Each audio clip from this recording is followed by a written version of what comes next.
befriended a lot of those dudes, like Jason, the game. He was on our basketball team, and dude was not a blood. I'm just keep it honest. Who else?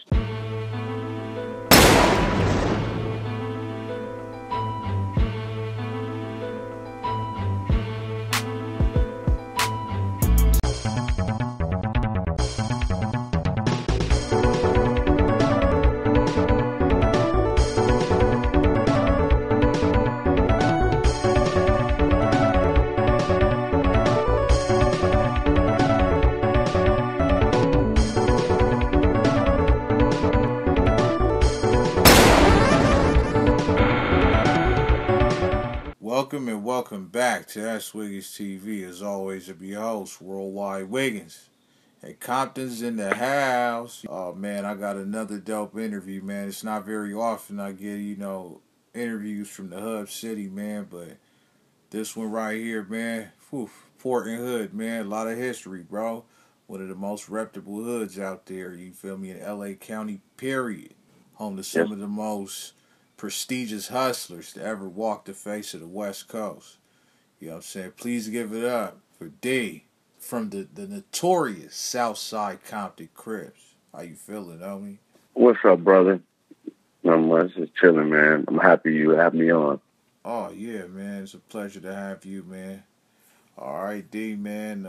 Let's get to it, man. Where was D born? I was born in Compton at Dominguez Hospital when they still had that open. Oh, wow. Just for a reference point, what decade, or you don't have to say the year, but was this the early 80s, late 70s? Late 70s. I'm not ashamed. I'm born 78. I'm 45 years old. Oh, yeah, for sure, man. For sure. Now, since you were born in the late 70s, you pretty much grew up in the 80s, so that was the crack era, and Compton was on fire. I wasn't born, but I definitely heard, we all heard. So, what was Compton like for you, man, in that time? For me, I was a child innocent to certain things, so I didn't, but then I saw a murder at an early age, and it messed me up. And when I seen that, I was like, it's real out here. You know how when you go places, you be like, I'm from Compton, people demeanor change. Yeah. And so I would wonder why, because I'm playing outside and all that good stuff. And like I said, I didn't experience it until my, I would like to say, I say like 4th or 5th grade is when I start realizing the dangers of the streets, especially Compton. Oh, yeah. All right, for sure. Coming up, man, in the South Side, born in Dominguez Hospital, man. Have you ever met legends like KEEFE D, Baby Lane, Dre and them? Yeah, they the homies. Oh, man, you got to break that. You can't just say it regular like that, man. Tell us about KEEFE D and them, man. KEEFE D's funny. Well, KEEFE D was like, he an older homie, so I didn't really too much hang out with him, but I used to, flashy cars and stuff like that. And then, but as far as Lane and Dre, I actually kick it with them because they hung out with my brother. And me and my brother, like 4-year age difference. So, me, I'm trying to tag along all the time. He wouldn't let me go, but they'd be like, man, let those go, cuz, I had a lot of love for them. They showed me how to shoot dice, how to break up my first little 50-piece double up. You know what I'm saying? So, I spent time with those guys. Oh, that's dope. That's love, man. 78, sure, you almost in that Baby Lane era. So, what can you tell us about Orlando, Baby Lane Anderson, that we may not know? Or, is he this monster that people portray him as? Talk to us, man. Nah. Like I said, knowing him, great character, solid dude, but zero tolerance for the BS. Right. He the type of dude is you can't make no threats because he gonna handle it right there. Like you said, some dude, I'm gonna go get a strap or something, he'll pop you right there. That's what I mean by zero tolerance. But like I said, I'm not trying to implement nobody on anything, but I'm just saying, like, he was solid, and he didn't play no games with people. Right, for sure, for sure. And he was a young dude having big money. Oh yeah, we gonna get to that in a second, man. Now, but a lot of things, a lot of people don't know that Baby Lane, he got some daughters. Did you ever get to meet any of them? Like, where are they at now? Are they okay? So he comes from a prestigious family. So after that stuff happened to them, they kept the house. They still own it, but I don't know if who was his uncle or cousin or something like that. But remember, he does music, so he stayed in the house. They moved out, them kids out that environment, you know. Oh, all right, all right. I understand. I understand. But like I said, I'm not certain if they still slide through or not. Right, right. I dig it. I dig it. So, man, I got so many questions. I heard Biggie used to come through to y'all hood. Did you ever see him there? Like, what's the deal with that? I didn't see Biggie, but I seen Puff, and I went to a Biggie concert where they gave us free tickets, and we were all in the front. Super deep. Wow. Yeah. Wow, man. You had fun, man? Man, what was it like, man? Heck yeah, they was passing Cristal bottles and all that good. Oh, man. D, you got to, man, you saying it like it's regular, man. You got to live it up, man. People, we dream about that. Damn, that's dope. That's dope. But that wasn't nothing because we were getting our own money, so we would do that stuff in the club minus the celebrity. For those of y'all who don't know, you feel me? Freeway Rick, he's like the L.A. rich dude, and you know, it was for the L.A. dudes, and he was getting money over there. But KEEFE D and Baby Lane and the South Sides, they like our Freeway Rick, man, for the hub. And so you said Baby Lane and them was having money and all of that. Y'all was having money. Like, what was some of the things you was seeing besides the flashy cars, like? A lot of hate, money, women, hate, everything that comes with it. Right, for sure. Yeah, let's kind of switch gears, man. You growing up in the war zone, man. It's known that y'all beef with with Santana Block now, but at one point y'all was cool. We're cool. Yeah. Right, man. Can you talk about the days that y'all was cool? Yeah, like I told my grandma stayed and Santana on Rose Street, down the street from Wilson Park. So as a kid, I would go join the basketball leagues and all that. And like I said, I didn't really know nothing about gangbanging. But I used to wear a lot of Jordan stuff in red. And they'll hit me up, you a slob, you a slob. I mean, my bad, I don't want to disrespect any B-Dogs we have listening. Right. But you're a red rag, you're a red rag. And I'm like, homie, I don't even know what you're talking about. You know what I'm saying? Well, where you stay at? I'm like, on Rose Street. So, you know, people try to see where you live at to determine what set you from. Right. So, long story, friended a lot of those dudes, like Jayceon, the game. He was on our basketball team. And dude was not a blood. I'm going to just keep it honest. Who else? Jeff Chapange. I don't know how to pronounce his name, but he went to Compton High. He went to USC, even went to the league. These dudes were all on my team. Now, when we got older, see, I don't want to speed up because you gonna ask me questions. I'm gonna just say, going to grandma. I knew a lot of Santanas. I'm gonna just say that, yeah. For sure. Well, hey, you could go as long as I never kicked it with him, no, huh? You could go as long as you need to, but yeah, you never kicked it with him. No, because I had a lot of Mexican friends, so the Mexicans on that side was Willow Street, and that's when they fell out, because Willow Street is a clique off of Santana. But they started beefing over that. I guess it was a money spot. Oh. So I started kicking it with the Mexicans, and,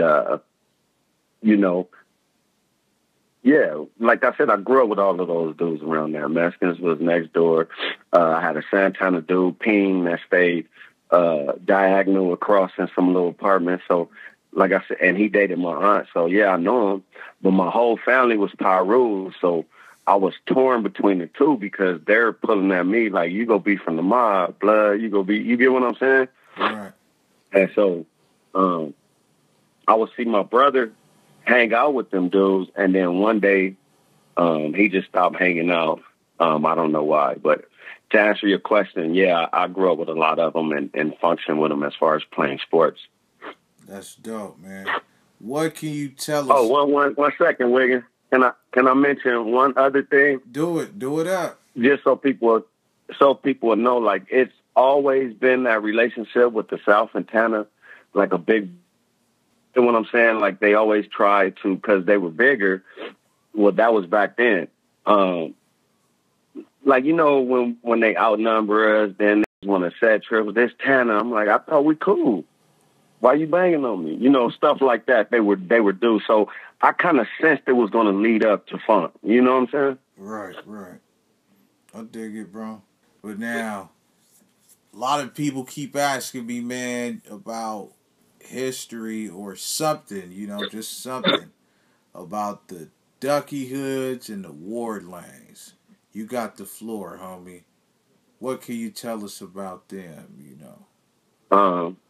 Small hood, riders, they still got their territory, and the Ward Lanes were known for, we go get our dope sacks from them. They had, like, some of the best dope in Compton. The Ward Lane used to crack. For sure. You'll see cars lined up like the Shaw, but they there for some rock cocaine. Oh, yeah, that's beautiful, man. What about the Ducky Hoods, man? Thing, I ain't really know them for the money, but like I said, I know like Big Tank, couple little homies that's riders. Like they put it down. Tiny, the little midget, they put it down. You know what I'm saying? Like for a Ducky Hood. Right, for sure. D, now for you personally, Yeah. you on a different mission now. You know, we older now. You in your 40s. Yeah. And A kid. oh yeah, all that. You know, Yeah. at what point did you kind of say, okay, man, I'm gonna go and transition, man. I can't just die over here, man. I gotta live for my kids, man. I gotta be out here. I got kids to feed. You know, I got a life to live. Well, I shook the city. I shook the city before I had kids, but I was just. Have you ever felt when you're in a situation like you, that hamster on that wheel? I just got tired of the same shit.